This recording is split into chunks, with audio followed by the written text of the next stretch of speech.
What's up, Anand? What's going on? We got no D today. Yeah, I don't even know where he is. Who knows? At this point, He could be in Alabama. He could be in Italy. he could be in France, he could be in Miami, he could be in New York. Yeah, we don't know. It's all on the table. Yep. Well, screw it. We're doing it without him. What's going on? I find one of the most interesting transitions of thought that I've seen in a long time. So basically, Silicon Valley, if you're not MAGA, or is it MAGA now? Because I used to call it MAGA. You know, that's a good answer. That's kind of like Kamala and Kamala. I'm not sure, but we should definitely get it right. I think MAGA. Okay, MAGA. I guess I have to, because they're in power, so I have to say MAGA it feels right. more white. Okay, so MAGA. Yeah. Every single technology person, white, Indian, Asian. As you know, I have many friends up there in Silicon Valley. They've all fell in line. Oh, they're all MAGA. All of them. That's funny because is it the same friends that you said were predicting a Kamala landslide, or? They were not MAGA until it got cool to say you are. Yeah. And honestly, people dunk on them on social. Elon was the first. Yep. He went pretty early. But Chamath and Sachs actually put their neck on the line for it. They did. Before it was even clear he was going to win or not. It was still a toss-up at the point. Right. And now everyone up there has jumped ship and they think Trump's the greatest person of all time. And these are Indian immigrants from different countries. Right. These are Indian Americans from here. Yeah. These are Obama voters. These are Biden voters. They're probably Kamala voters. Probably them. Yeah. But now it's like you're not in the cool circle in Silicon Valley unless you're like Trump's the greatest person of all time. Silicon Valley is the most groupthink people that I've ever seen in my life. Yeah. And I don't even care about your politics, right? Like the populist movement, the people that felt like they were left behind, you know, I had like, okay, I get why you would think this, you know, guy's going to come in and save your life and save your factories, even though it was all bullshit. But I could understand why you would buy into that message. Right. Now, but not the tech bros. The super rich tech bros and tech women too. Really? I know an Indian woman who's not from this country that said she's full MAGA. It's funny how like, man, I never thought this would happen. To be honest with you, even after Trump won, I thought there would still be a pretty large group of Silicon Valley that would, you know, stay super Democrat, try to fight to, you know, start to get their plan together for what they're going to do in 4 years. Who would have ever thought there would be a wave of MAGA trend in Silicon Valley? That's shocking. It's widespread. It's an epidemic. It's a MAGA epidemic amongst minorities in Silicon Valley. Do you feel like you're going to jump on board soon, maybe? No, but it's funny because the whites are the only ones still Democrat, like Reid Hoffman. Yeah, that's true. That is true. Do you feel like, you think maybe in like a year you'll be down to jump on board, or like, are you going to ride this out to 2028? What are you thinking? Do you feel inclined to maybe change your? No, I'm not inclined at all. And I think I'm the last one in a lot of circles that I'm in that's holding strong. I feel like I'm really excited to hear the awkward interactions that you have, you know, because I do think you're going to hold strong. And I think you're also like, you know, I think that you're pretty stubborn in that sense. I'm not saying that in a bad way, but like you're going to hold your position. And I'm really curious to hear the awkward interactions that you have once everyone completely jumps ship. I already get it. I got called a pussy. By who? By what? By close friend. It's like, why don't you like this guy? And I said my reasons, and he goes, "You're a fucking pussy." Was he an Indian? Yes. I'm already getting it. I told you at the Revolve opening, people talked to me like Hazing I attended you. a funeral. It's funny how like this is kind of what people thought was going to happen in 2016. You know, like people are going to be empowered to call people pussies, and I think it's kind of happening now. Yeah, the Overton window, which is what's acceptable, has broken the ceiling glass. But man, Silicon Valley, I never really thought, to be honest, when I was listening to that Mark Andreessen podcast, he was talking about how there's like two separate types of dinner parties now in Silicon Valley. And there's essentially the Democrat dinner parties that you're not invited to if you're a Trump guy. And then there's the more niche Trump libertarian sort of dinner parties. And it sounds to me like the MAGA dinner parties might be winning. That was before the election. Yeah, so you're right. The point is, everyone calls Silicon Valley the smartest people in the world, in which I think there's plenty of them. Right. But they also just follow whatever's hot. Because the problem is it's a group of really smart people, but there's a few like cult leaders. Like I feel like they all follow like a Peter Thiel or a Keith Raboy or a David Sachs. Those guys were the originals. So they've been pumping this since 16. The people I'm talking about flipped on November 5th. All right. Right. And now they're like all Trump, which I don't respect. I just don't respect it. Right. Because you should have said it before. You should have said 2 weeks before. Yeah. Even D's been saying it for months. It's funny that even though I was trying to get you to like buy into the momentum and just like ride the positivity wave, I still, even though I was trying to do that, I still think, maybe it's because now these people are like calling people pussies and stuff, which is like, you're so into it, that it's like, dude, that was not you 1 month ago. Exactly. That's my point. And he's not even in office. We don't even know what he's going to do yet. We just hear like one press conference. I think we're going to see some really funny shit that like we never thought would happen. Just like the way people are going to jump on board and like fanboy this movement. Because, in 2016, there also was zero involvement from Silicon Valley. And now it looks like, there's a handful of really heavy hitters that are actually involved in the actual White House. And that's very, very different. And so we're going to see some interesting stuff, I think. Yeah, I think it's the same way everyone in Silicon Valley at one point said SaaS is the end all be all. Then they said it's AR, VR. Then they said it's crypto. Right. Now it's AI. Now SaaS is useless. AI is going to destroy SaaS. Now it's MAGA. But my point is they are very clever on how they like to jump ship really quickly. Yeah, it's really interesting to see, especially because like you said, he's not even fucking in office yet. Yeah.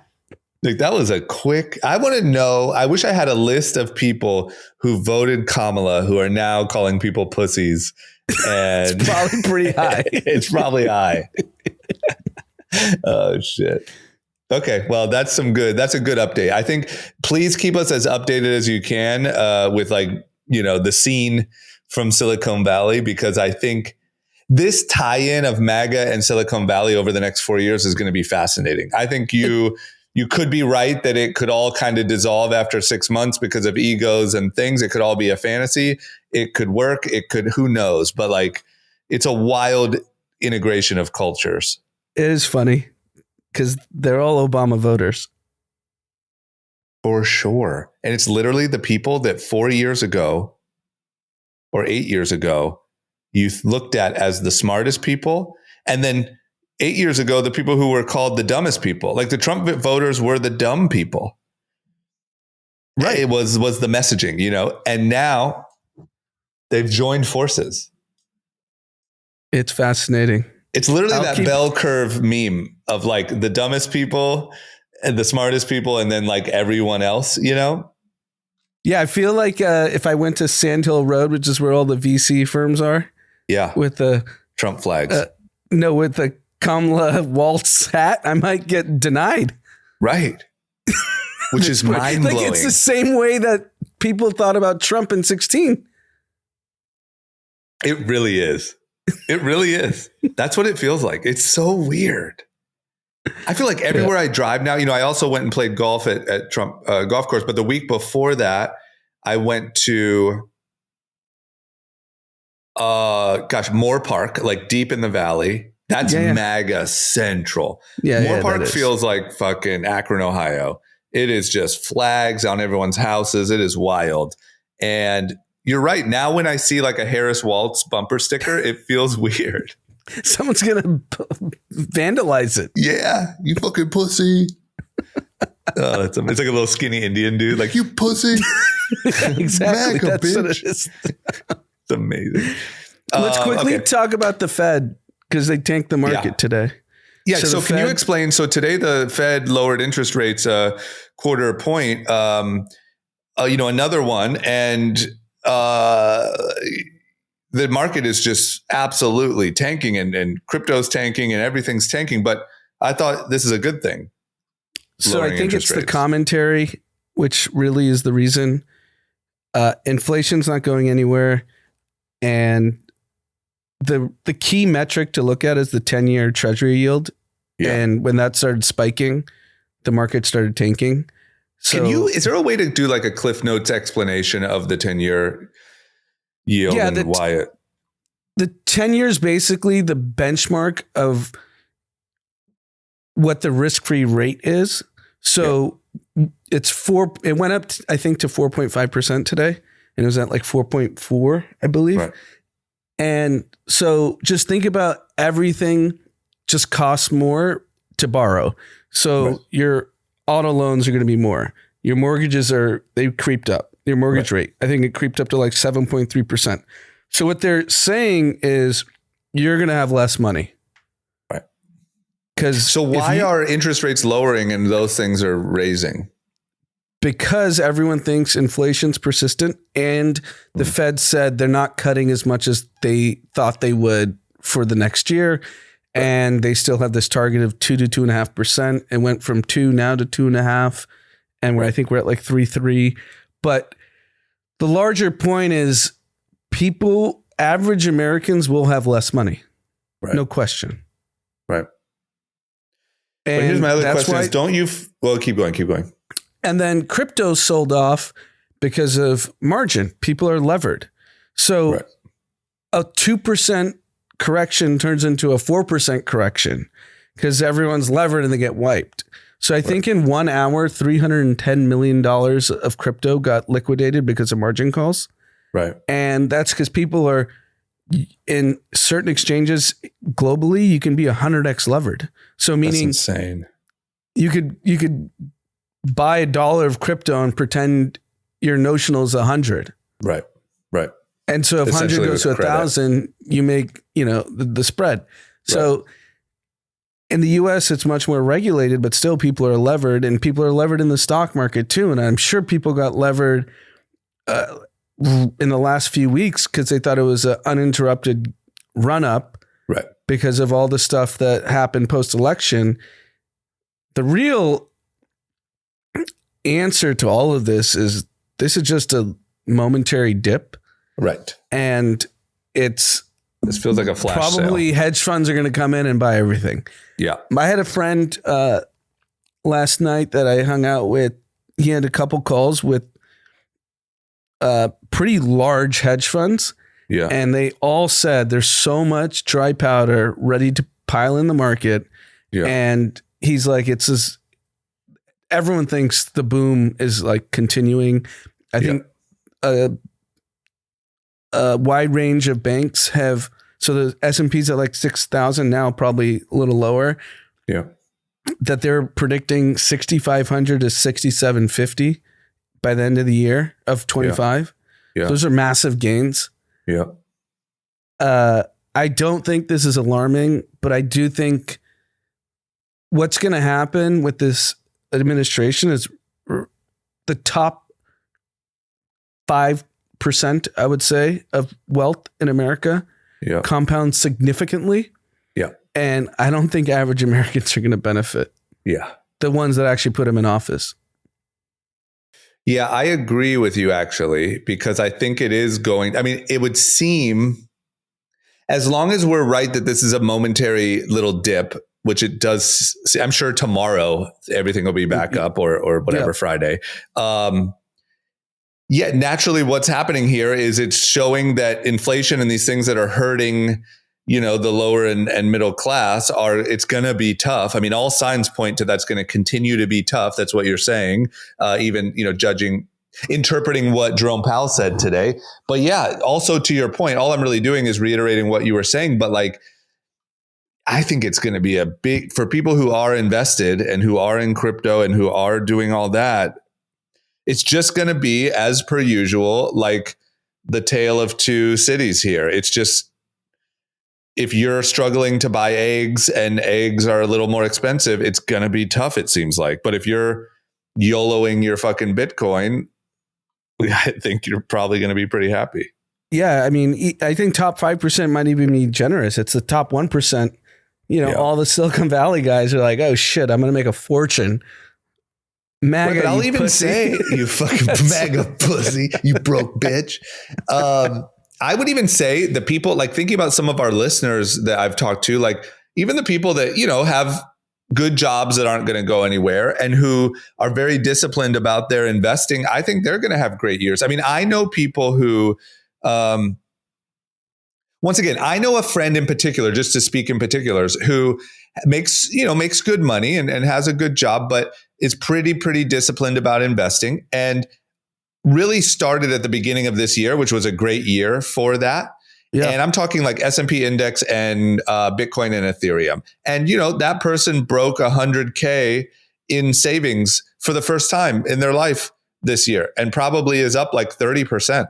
I think even for those type of people, next year will probably be really good.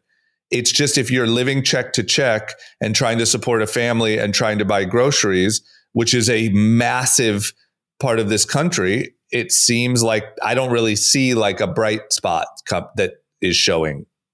Yeah, because the messaging's already changed. The campaign was run on, I'm lowering egg prices, I'm lowering grocery costs. Right. And in his press conference yesterday, he said, I don't know if I'll be able to do it. Let's see. It's not up to me.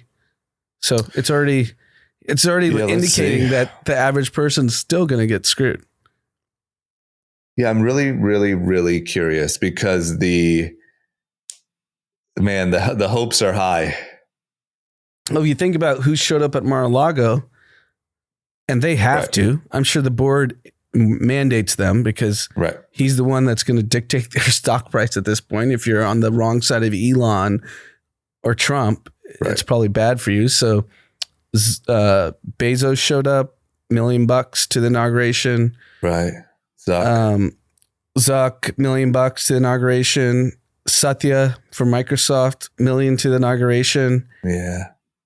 Even Netflix CEO, who's a Democrat, who funds Democratic causes, Ted Sarandos, I believe his name is. Yep. He showed up to Mar-a-Lago. Everyone's going.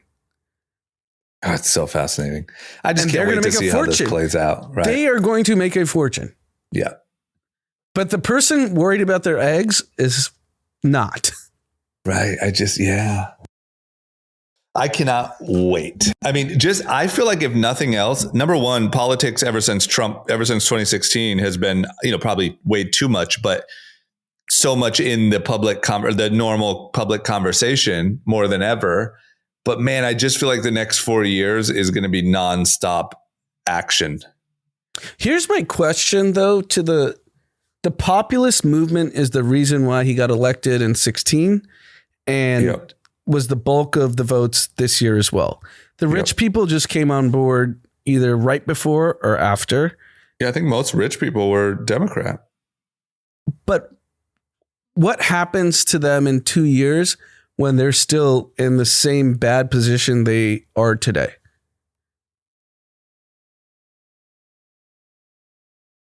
Do they have a different view? Or is it just messaging and it doesn't matter what actually happens? I think there's a chance that Trump is so good at marketing that he can maintain the hope. Like there's a chance that those people can, if that is how it plays out, and those people are in the same position, which is likely, I think he is such a good marketer and speaker that they'll think that it's coming. Oh, they just opened a new factory in Michigan because Trump tariffs and John Deere moved from Mexico to, oh, it's coming. You know, like there's something coming. I think would be the case. Because I think in a way, Trump was almost saved by COVID because he was able to blame, the fact that he didn't quite get the job done because of COVID. And I think that really helped him, with, hey, it was better under me. We were on the right track. We were about to get it all solved. I think that kind of benefited him in a way, but I don't know. It's going to be fascinating to watch. Yeah, no, totally. I'm curious. I wish we know.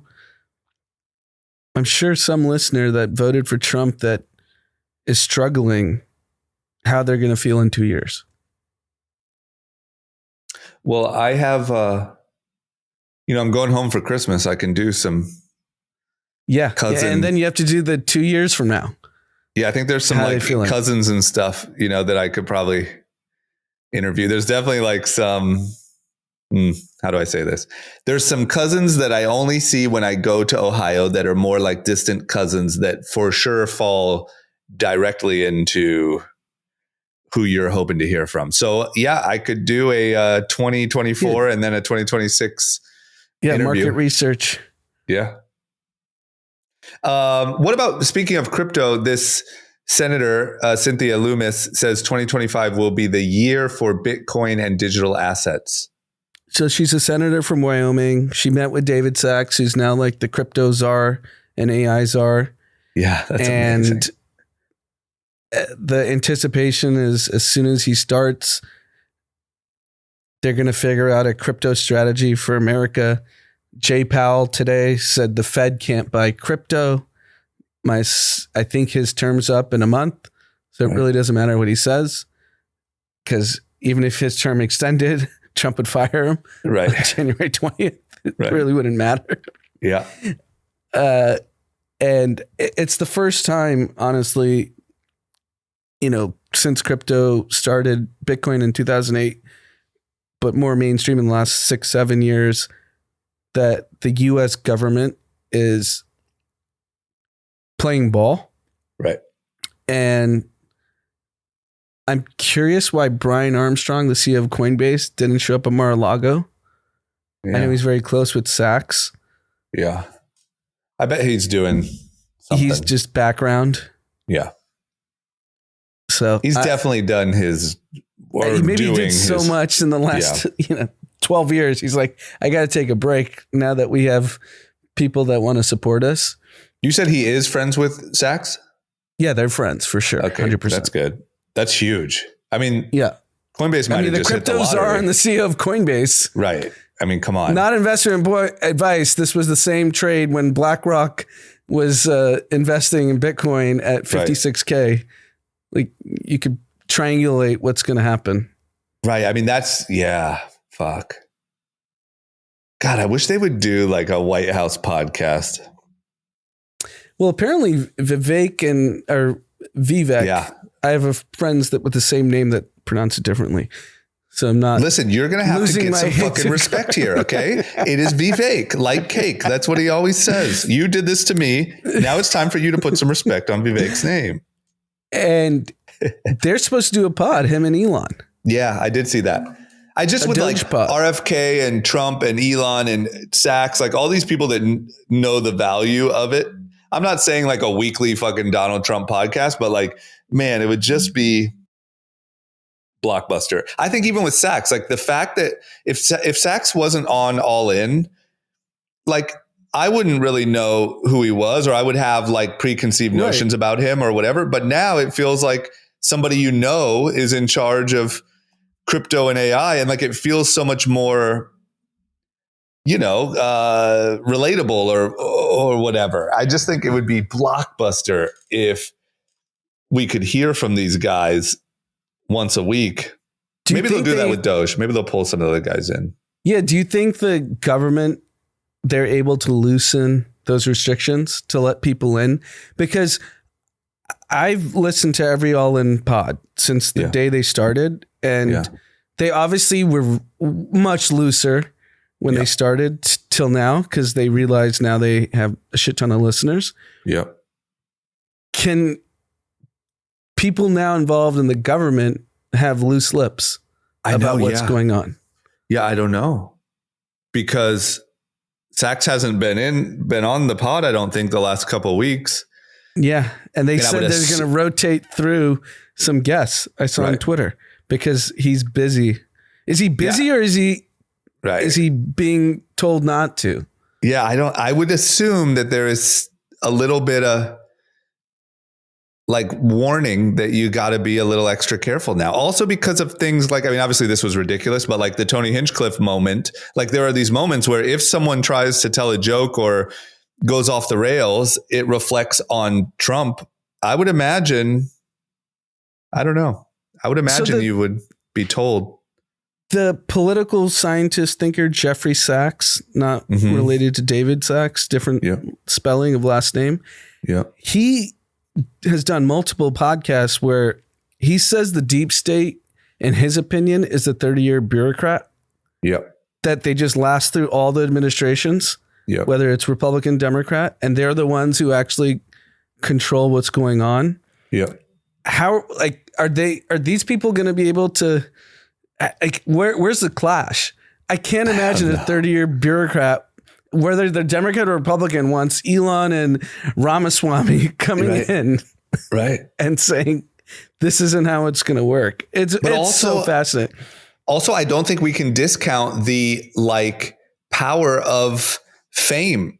You know, like we've seen the way that people act around like celebrities and stuff. And Elon is like, you know, one of the biggest celebrities in the world. And I think like sometimes the way that people just, I mean, look, if you've had some boring job that you've had for 25 years that whatever, you've just rotated out presidents and administrations, and all of a sudden Elon's walking around with his kid on his shoulders and fucking talking about rockets and shit, you might be like, fuck yeah. It might be like Silicon Valley. Like everyone just all of a sudden jumps on board. Or they know they're going to get fired, because that's also his one of his mandates. Well, I think if you judge by what it seems like happened at like Twitter, is the people who were scared and who fought against it did get fired, and then everyone else got on board and went into hardcore mode. This is a crazy experiment for the government of the biggest country in the history of the world.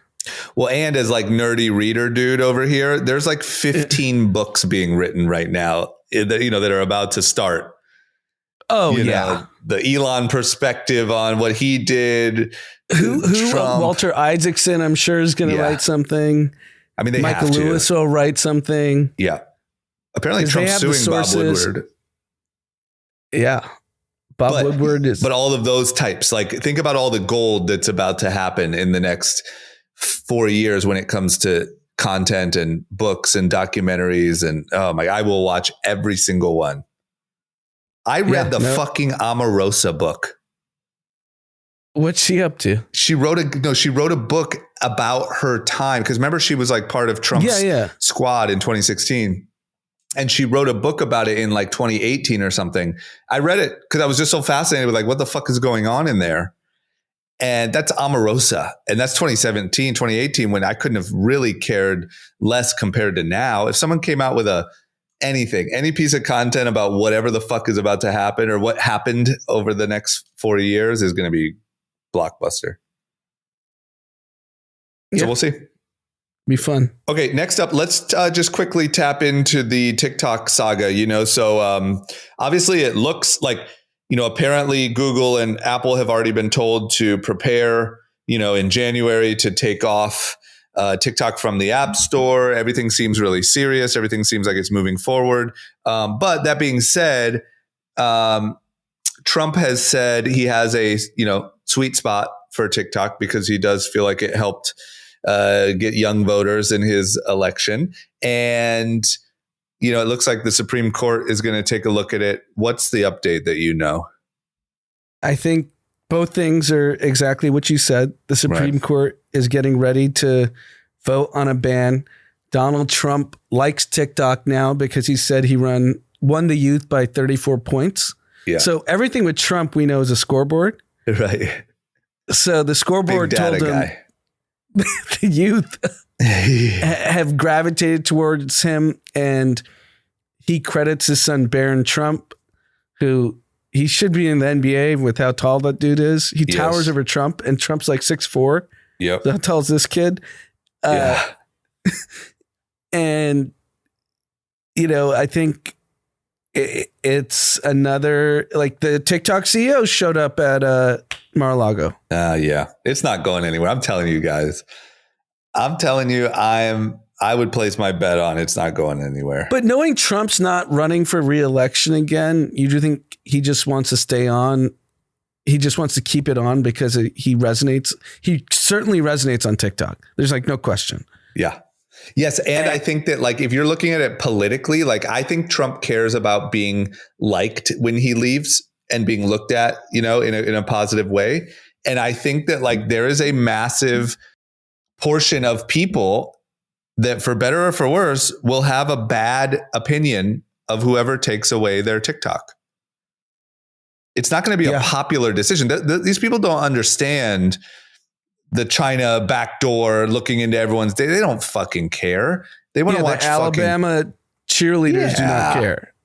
They don't give a shit. And if you think about like how many people are making money on TikTok, how many people think that one day they'll be able to make money on TikTok, and how many people are just addicted. Like imagine if a president came in and just took away cable television, you'd be like, fuck that guy. And looking at it through that lens, I just don't think Trump wants that. I think Trump wants to because if you think about the cable television angle, is the right thing is I think 75% ads are pharmaceutical companies. Right. And if you were to be like, hey, why are we advertising prescription drugs to consumers, not medical care professionals? Yeah. That's a little weird. Yeah. It is crazy to me since I started watching more sports this year, like in the last 2 months. Everything's a drug. Everything, dude. I watch ESPN every morning. Dude, it blows my mind because I never really watched like regular commercials for so long. And it is every single thing. You're forced to. Yes. You're forced to with sports because they have a timeout, they have a quarter change, whatever. And yes, everything is a drug. Yeah, it blows my mind. Every single thing. The only thing, the reason they must be doing it is that the patient, us, goes to the doctor and says, yeah, I have those symptoms. Can you give me that? Is that it? Is it that simple? They're not advertising to doctors and hospitals. It is that. It is that. It's like, oh, that could be the answer to my problems. Let me go ask for it. And I think, I think doctors overprescribe like crazy. I mean, we saw it with opioids. There's an argument that it's happening with Adderall. There's an argument that it's happening with antidepressants right now. I think overprescribing is a huge issue, but I think everybody is incentivized to do it. They've actually created a nice little loop where the audience is all sick and wants a solution, and they think this might be their answer. The doctor's incentivized to give it to them, not to not give it to them.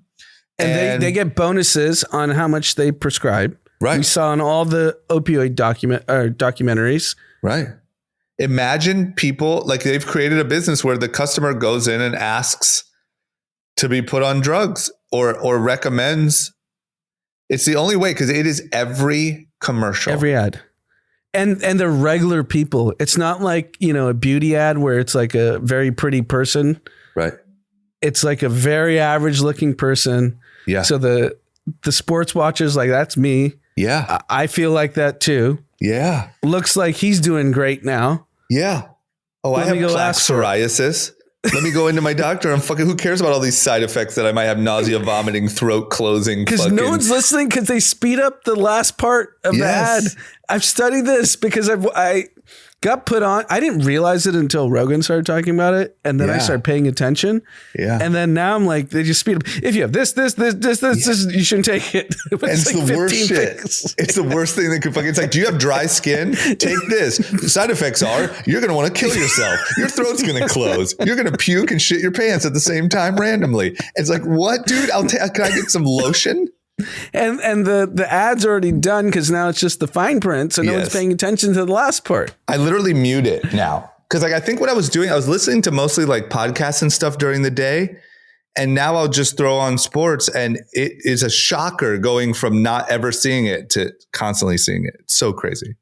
Did you watch the golf thing yesterday? A little bit. Yeah. Last night. Yeah. Do they have pharma ads on the golf? That's a good question. I'm sure they did. TNT or something. Yeah, I'm sure they did. I forget. Yeah. But it's heavy on ESPN.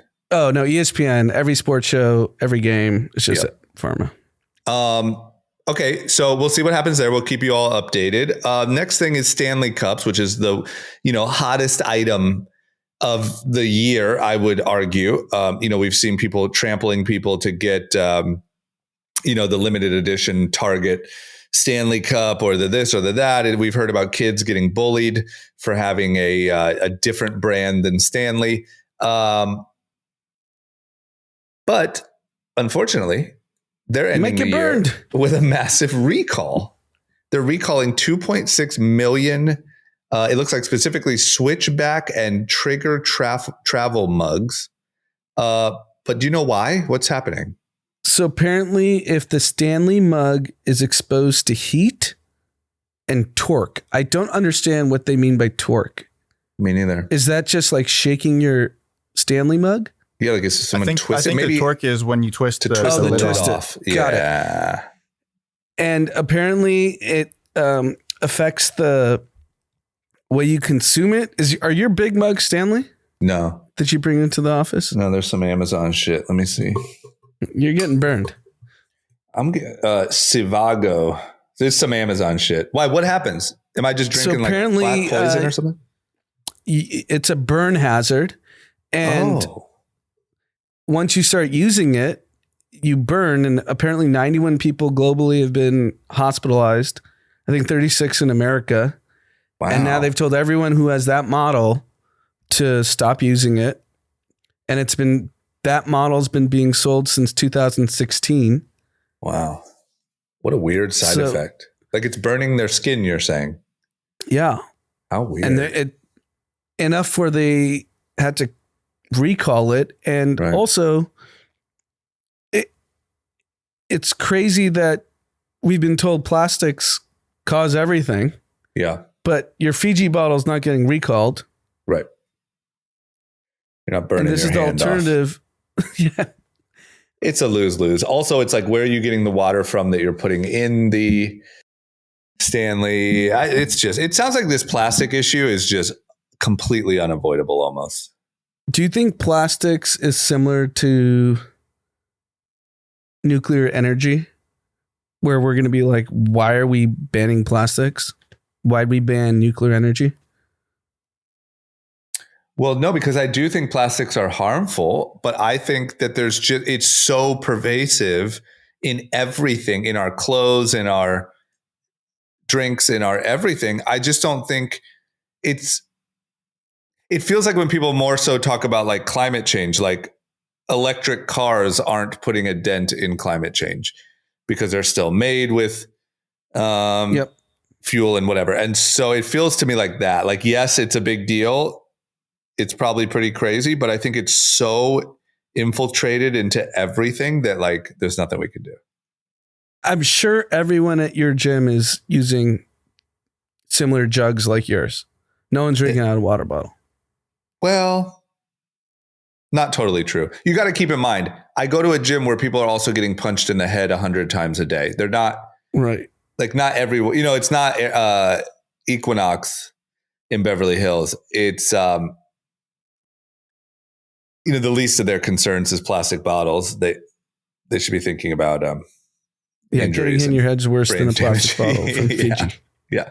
So it's not quite that type of gym. I mean, a lot of people have the jugs, but there's not quite the same longevity concern. Right. Okay, last but not least, Frontier Airlines has a new deal. They are offering a $299 all-you-can-fly annual pass, which gets you unlimited trips to domestic and international destinations. What the fuck? What's the scam here? Josh knows the fraud. Josh, take the mic. This is ridiculous. Right. What's the fraud? Did you try it? So when they first did this a year or two ago, it was originally like $600 or $700. Yeah. So I was like, what the hell? It's worth a shot. I never fly Frontier, but let's see what this deal's like. Right. And they tell you up front that there's blackout dates where it's like 60 days out of the year you can't travel, which is when they're busy, holidays, all that kind of stuff, which is still cool. For $700. You can do potentially 300 trips. Right. But there's a stipulation. You have to book it the day before you fly within the country. And then when I actually had that availability and I wanted to go somewhere, I would go ahead and try and book the flight. And there's like 3, 4, 5 day like overlays in other places. Oh, wow. Or the date. Fuck? 3 or 4 or 5 day layover. So then you're spending more on the hotel exactly Oh than the flight, because Frontier's a discount airline. right. What a scam. And then on top of that, there's no guarantee that those days that are like greenlit that you can use it, that there's Right. going to be a flight going anywhere. Like, it's just completely ridiculous. I don't know if they've updated anything since then, but Did you I heard ever online- use it once? I tried to use it like 20 times. But did it Like ever work? 20 Did you ever times. get on a No. flight? Not my once. So you just And gave not them once. $700? $700. I spent $700 full margin. and then for they them. have a stipulation too. If you don't opt out for the next year, they hit you with the full price, which is $2,000. And then they have it set up really, really well where it's What? incredibly difficult to opt out. How is this legal? I think Doge needs to get on this ASAP, Doge needs to get on this, dude. This because is this fucking, actually affects the masses. I mean, that is as predatory as it gets. That is insane. Yeah, And because this thing's probably getting a lot of press, right? This is all you can fly. I mean, it sounds Yeah. like great marketing. They did that. They did a summer deal a year or two ago where it was like $400 down from the 6 or 7. I heard there was supposed to be, I can't confirm it, but I heard the first year they did that, the people tried to do like a class action on it. Right. But I don't know where that went, but that would have been nice. Would like to get my $700 back. Holy that's shit. a lot of money, and absolutely asinine that they make you wait 3, 4, 5 days, because it's more than the 700. Artists. Because They're you're paying for scamming, food yeah. there, whatever. It's not like you're going home and eating mom's cooked lunch. Right. What a scam. Okay, well, fuck Frontier, man. That is crazy. Don't fall I'm for this glad- one, Kathy. I'm glad Josh was able to smoke this out for everyone, because it seemed, when I read the article, I said every 20s, I was thinking to myself before we came in, I was like, if you're in your 20s, this is a no-brainer. Right. Absolutely. Wow. Well, a lot of people are going to get scammed here. Well, not our listeners. Yeah, this should be illegal. Okay, so I'm going to do my winner of the week and then I have to take off. My winner of the week is In-N-Out, my favorite cheeseburger in California. There's a big debate, In-N-Out or Shake Shack. And anyone who says Shake Shack, right? and Five, I mean, it's just ridiculous. If anyone who says Five Guys or Shake Shack, I don't trust you. I can't relate to you. I don't agree. In-N-Out's the best. And they posted this tweet that said In-N-Out's goal is to provide high quality food while also maintaining cheap and affordable prices. The current prices for a double cheeseburger, fries, and a drink in California is In-N-Out is $10.45.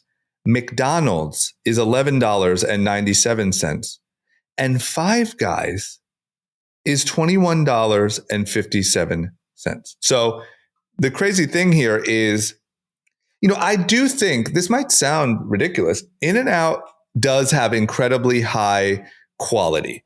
Like, obviously I notice, not to do an ad for In-N-Out, but I notice like when I eat In-N-Out versus when I eat McDonald's, it's a very different feeling that I get afterwards. Also, part of the reason why In-N-Out has such limited locations is because of something with being close enough to their distribution facilities so they don't have to freeze their patties and things like that. They really care a lot about quality over even like size or revenue. But to see that they're also doing that and beating McDonald's and Five Guys, half the price of Five Guys, but beating McDonald's even on affordability is pretty admirable. I mean, I think as a business highlight, they're a winner.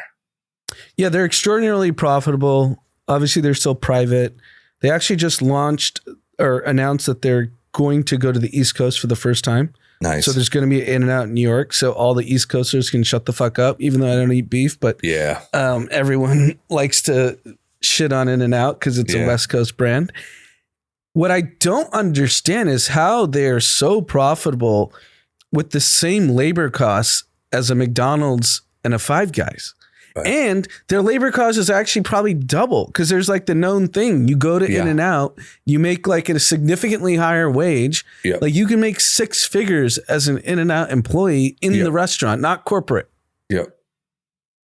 Yeah, I think that there's also something to the simplicity. Like they only offer a very limited amount of items that I think helps with their margin and stuff. But yeah, it's just such a well-designed business.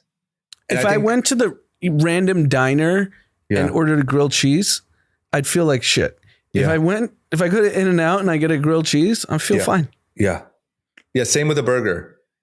Like the difference of eating McDonald's and In-N-Out is night and day, the way that you feel, but it's just fascinating. I think from like a business perspective, they've just done such a good job. Not to mention they have lines like the fucking Supreme store. I mean, there's an In-N-Out on the way back from the gym to my house. And every time, I would say almost every time I leave the gym, I'm open to In-N-Out, but I drive by it. And if there's not a huge long line, I'll stop. That's literally like once every 3 weeks because there's just a line like all the way down the street. And so I obviously am not going to sit in that, but it's every single day, nonstop lines.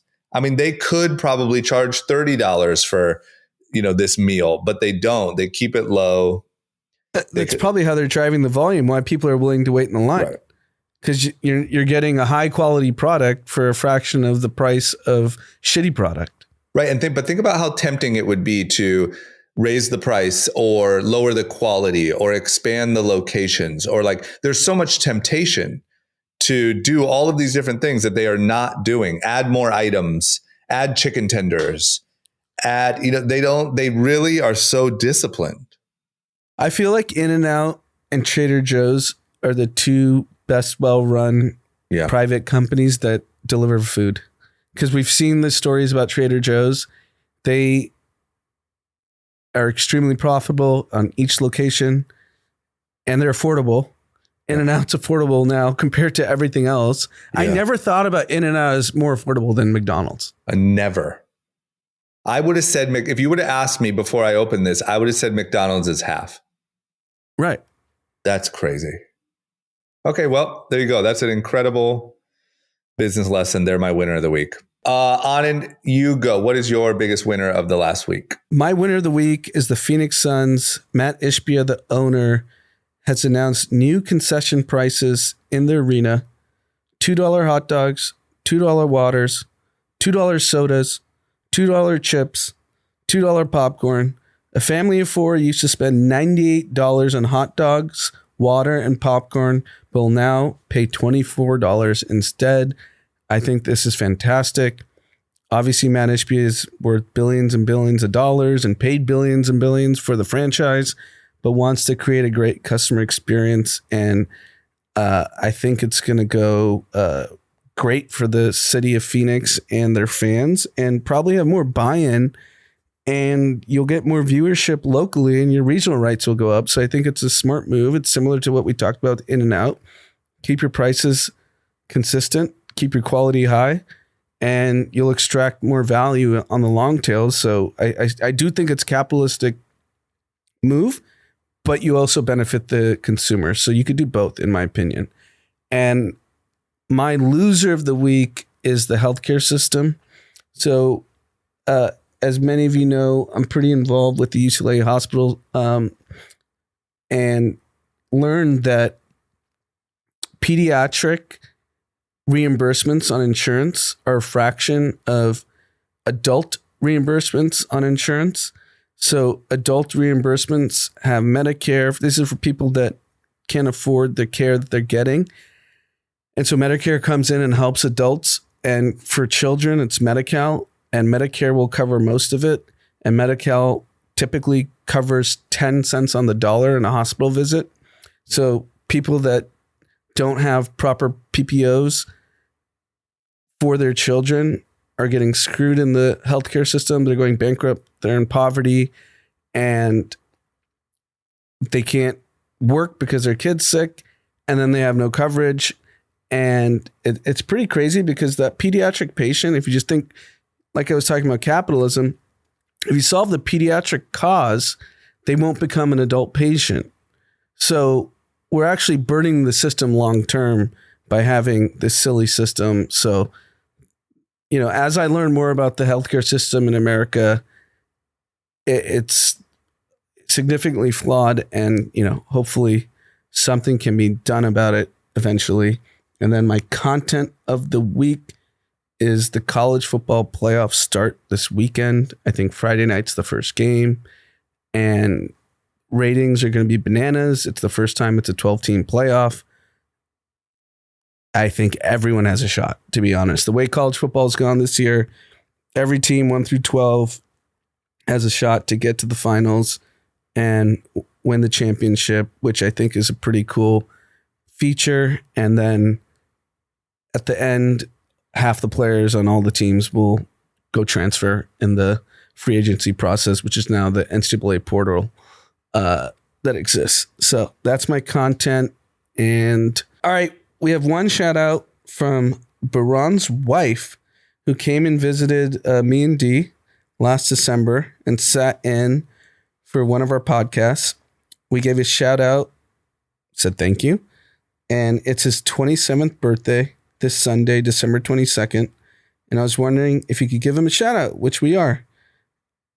Thank you. We love your pod and listen together all the time. Happy birthday to you, Baron, and wish you a great year.